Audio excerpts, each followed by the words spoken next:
Why the US is planning to give JDAM smart bomb kits to Ukraine.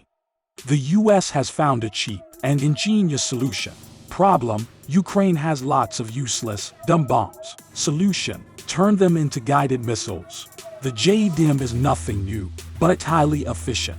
Reportedly, JDAM kits will soon be delivered to Ukraine. What does it all mean?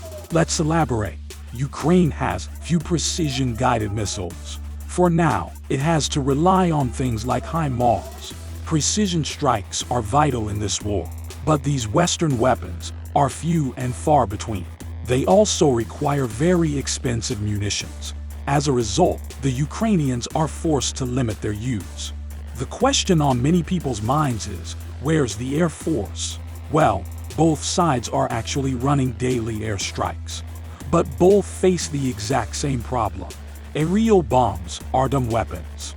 They are unguided, which is an inherent risk for the crews.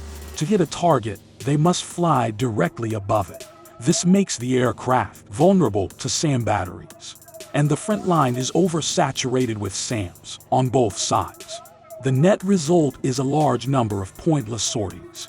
Both Russians and Ukrainians prefer to use spray and pray tactics. In simple terms, it means the pilot stays away from the front line. He takes the plane into a climb, staying at a safe distance.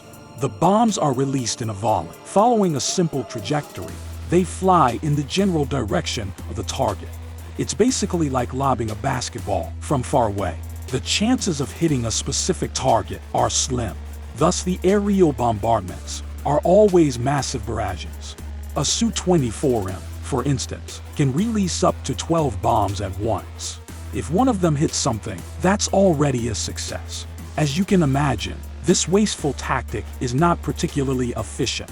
Air-to-surface missiles are much better and have better range, but they are much rarer in both countries' arsenals. Moreover, they are by necessity much lighter than bombs. This makes them a lot weaker. The primary targets at the front are fortified positions.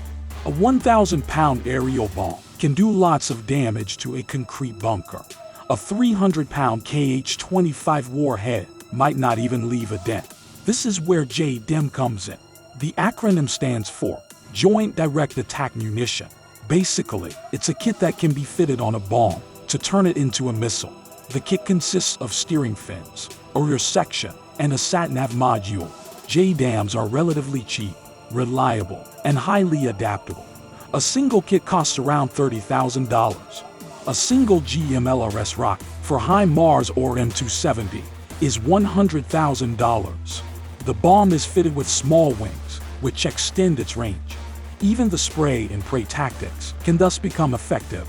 A Su-24M carrying 12 JDAMs would be a formidable threat.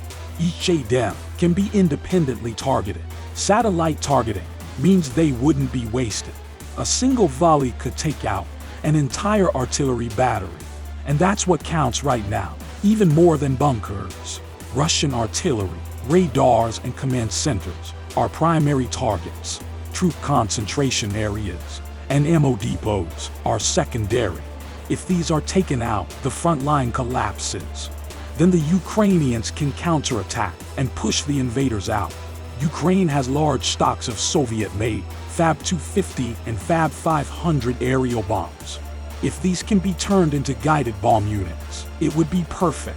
If not, the US would need to deliver Mk-80 bombs. These are also relatively cheap. Ukrainian aircraft likely won't need to be modified to launch them. There is only one question. Why hasn't the Pentagon thought of this earlier?